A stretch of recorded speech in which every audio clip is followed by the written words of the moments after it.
네, 안녕하세요. 1월 25일 토요일 새벽 기도 시작하겠습니다. 기도드리겠습니다. 은혜로 오신 우리 아버지, 또 이번 한 주간도 은혜 가운데 지켜주신 것 감사를 드립니다. 오늘 또 새로운 하루가 시작이 되었습니다. 하나님 아버지, 그동안 추운 날씨 가운데도 우리들의 건강을 지켜주신 것을 감사합니다. 이 겨울 동안에 어려움 당하지 않도록 우리 걸음걸음 주께서 인도해 주시기를 원하옵고 기도드리옵나이다. 하나님 아버지, 또 한국의 상황이 심히 위중한 가운데 있사온데 긍휼을 베풀어 주옵시고 모든 악의 세력들이 다 떠나게 하시고 나라가 정상화될 수 있도록 주님 역사하여 주시기를 원합니다. 하나님 아버지, 세계 만방에서 복음을 전하는 우리 모든 선교사님들 오늘도 은혜 장중에 붙잡아 주옵소서. 하나님, 연약한 성도들 긍휼을 베풀어 주시고 주의 능력의 손으로 어루만져 주시고 치료의 광선을 발하여 주시사 깨끗이 나음을 얻게 하여 주옵소서. 하나님 아버지, 올해 시카고 필라델피아 교회가 성령의 역사로 말미암아 완전히 새로워지는 놀라운 교회가 되게 해 주실 것을 믿습니다. 오늘 하루도 주님 앞에 의탁하며 예수님의 이름으로 기도드리옵나이다. 아멘. 네, 찬송가 373장입니다. 고요한 바다로 373장, 예전 찬송가는 503장입니다.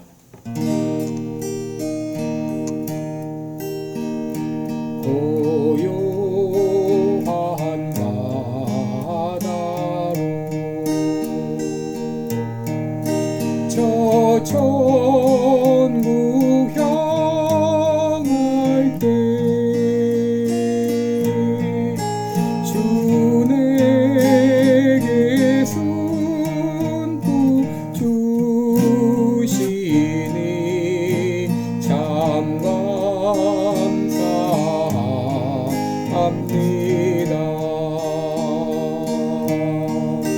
큰 물결이 일어나 나 쉬지 못하나 이 풍랑으로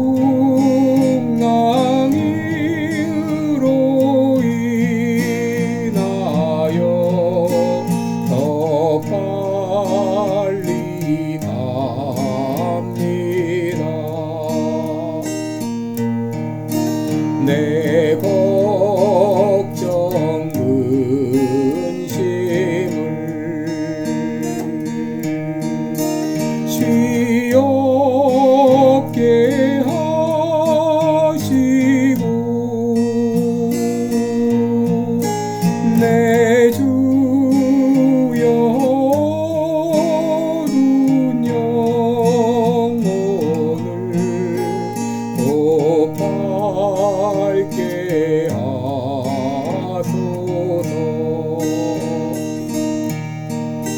이 세상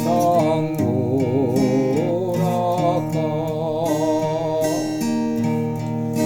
주 뜻을 본받고 내 몸이 의지 없을 때 큰 믿음 주소서.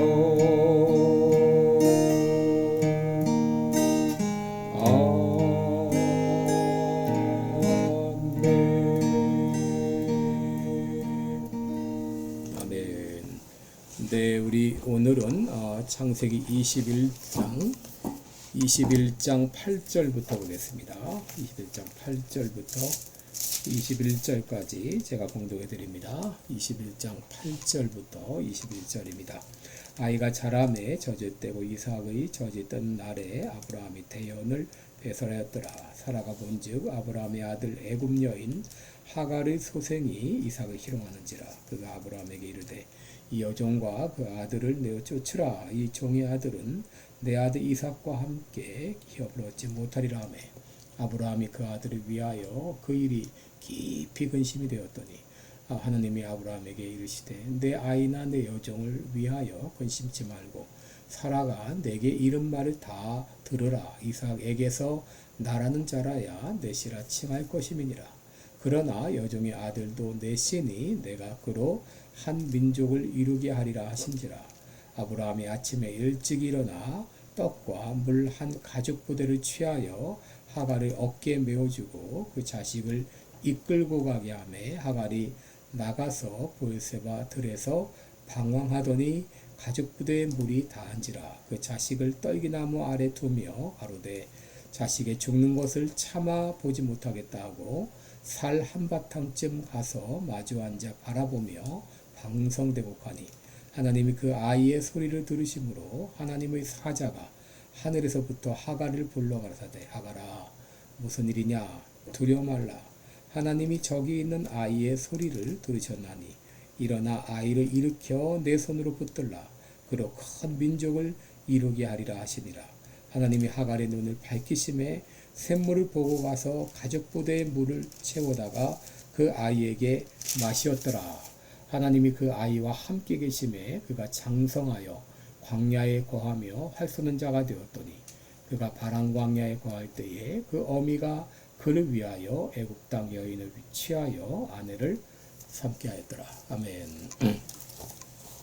네, 우리 오늘은 육신의 뿌리를 잘라내라 이런 제목으로 함께 말씀을 나누겠습니다. 여러분 우리가 살면서 참 많은 이 갈등을 겪게 되죠. 때로는 이 둘 중 하나만 선택해야 될 때가 있습니다. 하나는 좋고 다른 하나는 좋지 않다고 하게 되면 선택에 어려움이 없겠죠. 그러나 둘 다 포기할 수 없는데 그중 하나만 선택해야 될 때 우리는 엄청난 갈등을 느끼게 되죠.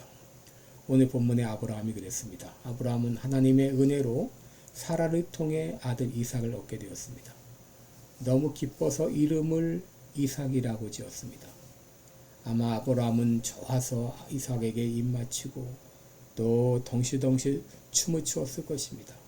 이삭도 기대에 부응하여 건강하게 잘 자라났고 이제 젖을 떼게 될 때에 큰 잔치를 베풀게 되었죠. 유대 문헌에 의하면 보통 3살에 젖을 떼었다고 하니까 이삭의 나이가 아마도 3살쯤 되었을 것입니다. 오늘 본문의 분위기는 참 화기애애한 가운데 시작이 되고 있습니다. 이삭을 위한 큰 잔치상이 놓여지고 그 위에는 각종 음식들로 가득 채워지고 그리고 이삭의 젖되는 것을 축하하기 위해서 많은 사람들이 모여들었을 것이고 또 선물도 가득 쌓였을 것입니다. 사람들은 이삭을 축복하면서 함께 음식을 나누며 즐거운 시간을 가졌을 것입니다.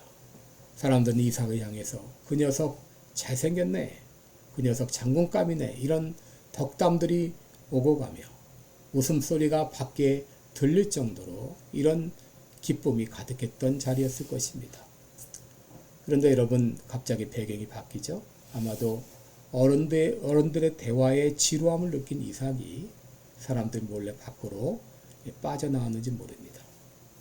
사건의 전개는 여기서부터 시작이 되는데 이스마엘이 밖으로 나온 이삭을 희롱한 것입니다. 여러분 이때 이스마엘의 나이가 16세 전후로 볼 때 여러분 이삭과 이스마엘은 게임이 되지 않았죠. 그런데 이스마엘이 이삭을 놀잇감으로 여기고 그를 희롱한 것입니다. 여러분 이삭이 태어나기 전 이스마엘은 사람들의 사랑을 독차지했을 것입니다. 여러분 사라 역시 자기가 낳은 아들은 아닐지라도 이제 자기가 아들을 낳을 가능성이 없다고 생각해서 이스마엘을 아들처럼 아끼고 사랑했을 것입니다. 그런데 이삭이 태어나면서부터 다 달라졌죠. 이스마엘이 향했던 이 사랑과 관심이 모두 이삭에게로 옮겨갔습니다. 전에는 전부 이스마엘 하면서 이스마엘을 찾았는데 지금은 이제 누구도 자기 이름을 불러주지 않습니다. 여러분 이런 변화는 이스마엘의 마음 가운데 시기심과 질투심으로 가득 찼을 것입니다. 그러다가 이삭이 젖을 떼는 날 그의 분노가 폭발한 것이죠. 9절을 보면 하갈의 소생 이스마엘이 이삭을 희롱했다라고 말합니다. 여러분, 이 희롱했다고 하는 말은 히브리어 메사헤크라는 말인데, 이는 악의적으로 놀리는 것을 말합니다. 장난감 취급하는 것을 말합니다. 이에 대해서 사도 바울은 갈라디아서 4장 29절에서 핍박했다라는 말로 표현을 했어요. 이스마엘의 내적인 감정이 이 분노로 표출된 것이죠. 그런데 이것을 아무도 본 사람이 없이 그냥 넘어갔으면 좋으련만 이 광경을 누가 봤느냐? 바로 사라가 이 광경을 봤는 거지. 사라는 자신이 낳은 아들이 이 서자 이스마엘에 의해서 희롱당하는 것을 본 것이죠. 사라는 견딜 수 없는 고통을 느꼈습니다. 여러분, 이스마엘의 이 조롱은 단순한 조롱이 아니라 하나님께서 아브라함과 맺은 하나님의 언약의 상속자인 이삭의 지위가 위협받는 그런 상황이었기 때문에 사라는 그냥 넘어갈 수가 없었던 것이죠.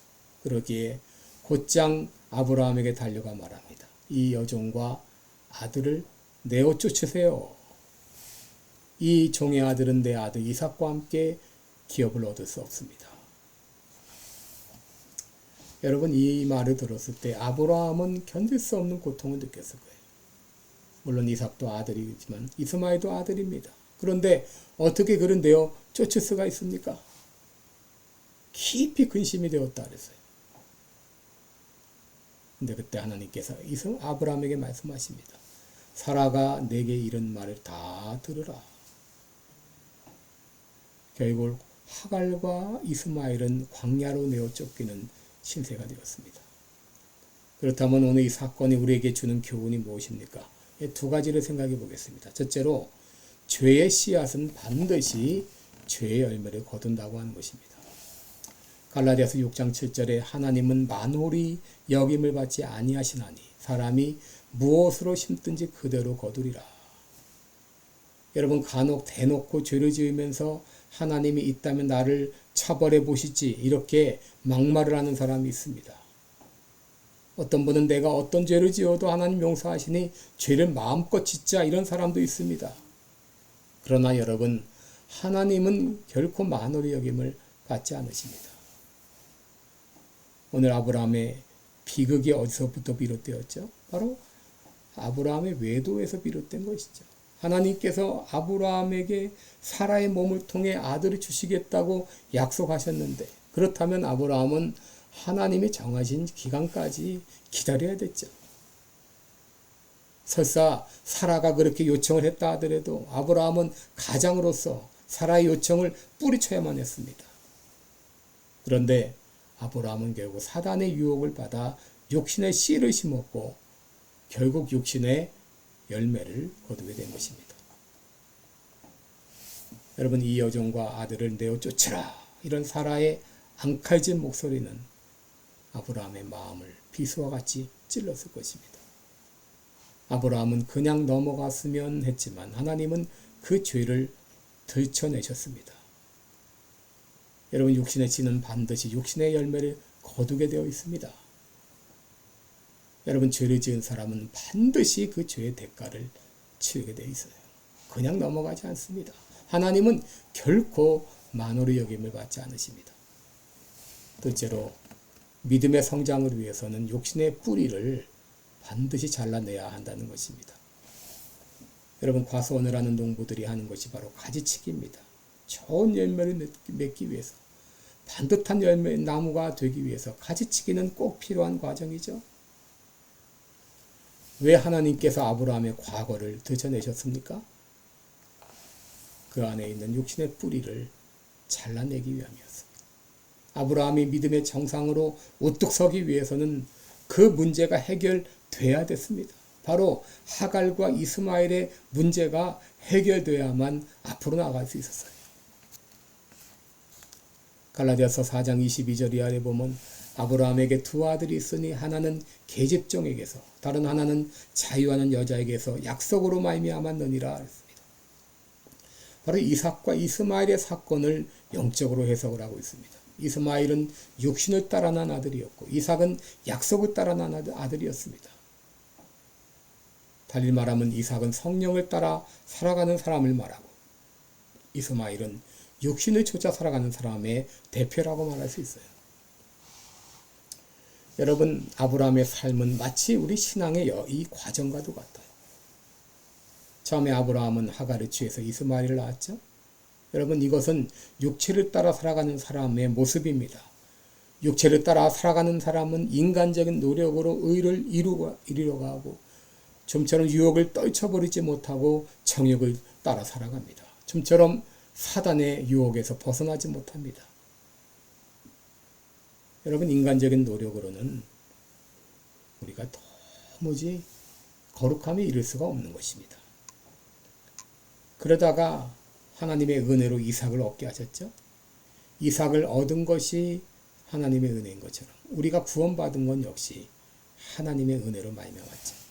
내 스스로 얻을 수 없는 그 놀라운 구원을 하나님께서 예수님을 통해서 우리에게 주신 것이죠. 여러분, 이삭을 얻은 다음에 아브라함의 가정은 한동안 평안한 것처럼 보였죠. 이건 잠깐입니다. 얼마 안 있어 갈등이 일어나고 마찰이 생기고 불화가 발생합니다. 여러분, 마찬가지로 우리가 예수를 믿을 때 그동안 사단이 지배하던 마음 가운데 성령이 임하게 되므로 육체의 소욕과 성령의 소욕이 서로 갈등을 일으키기 시작합니다. 왜냐하면 육신의 소욕과 성령의 소욕은 결코 하나 될 수 없기 때문이죠. 갈라디아서 6장 17절에 육체의 소욕은 성령을 거스리고 성령의 소욕은 육체를 거스리나니 이 둘이 서로 대적함으로 너희가 원하는 것을 하지 못하게 함이라 라고 말했습니다. 여러분, 이스마엘이 이삭을 희롱했던 것처럼 육체의 소욕이 성령을 따라 살고자 하는 우리 마음을 낙심시키고 또 우리 마음에 갈등을 일으킵니다. 그런데 그때 하나님 말씀하시죠. 내 여종을 위하여 근심하지 말고 사라가 이른 말을 다 들으라. 이삭에게서 나는 자라야 내 씨라 칭할 것이라. 내어 쫓으라. 아브라함은 이 하나님의 말씀에 순종해서 그 다음날 아침 일찍 일어나 이스마엘에게 떡과 한 가죽 부대, 물 한 가죽 부대를 메워주고 집을 나가게 했습니다.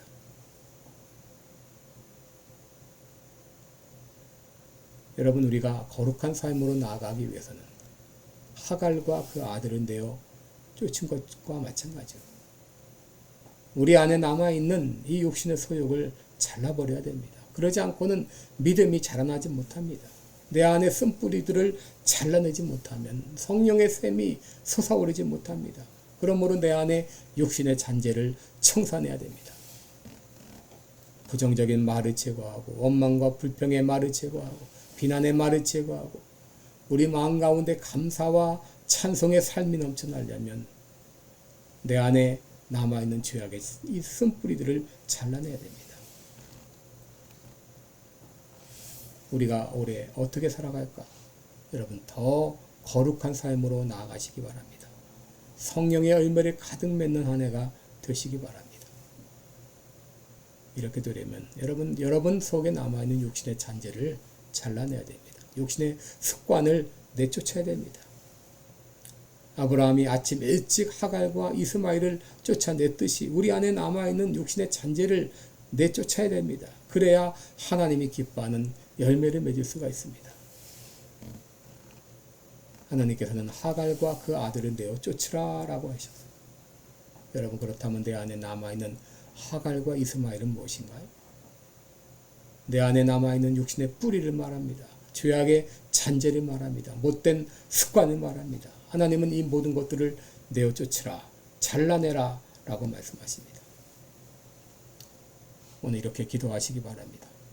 나에게는 아직도 버리지 못한 옛날에 잘못된 습관들이 있습니다. 죄악의 쓴뿌리들이 있습니다. 용서하지 못한 죄가 있습니다. 용서받지 못한 죄가 있습니다. 오늘 아침 이 모든 것들을 내어놓사오니 주님이여 잘라 주옵소서. 그래서 이제 이 모든 육신의 쓴뿌리를 잘라내고 더 거룩한 삶으로 나아가기 원합니다. 그렇게 고백하는 이 아침 되시기 바랍니다. 기도하겠습니다. 은혜로우신 우리 아버지, 주의 사랑과 은총을 감사와 찬송을 드립니다. 하나님 아버지, 내 안에 남아있는 죄악의 쓴뿌리들 또 못된 습관들, 욕심의 정욕들 아버지 이 시간 잘라내기 원합니다. 내 힘으로는 안 되오니 성령이여 역사하여 주옵소서. 주님이여 죄악의 잔재들, 못된 습관들 다 잘라내고 거룩한 삶으로 나아가는 금년 한 해가 되게 해 주옵소서. 예수님의 이름으로 기도드리옵나이다. 아멘. 네, 여러분 복되고 내려온 하루 되시길 축원합니다. 여러분 사랑하고 축복합니다. 고맙습니다.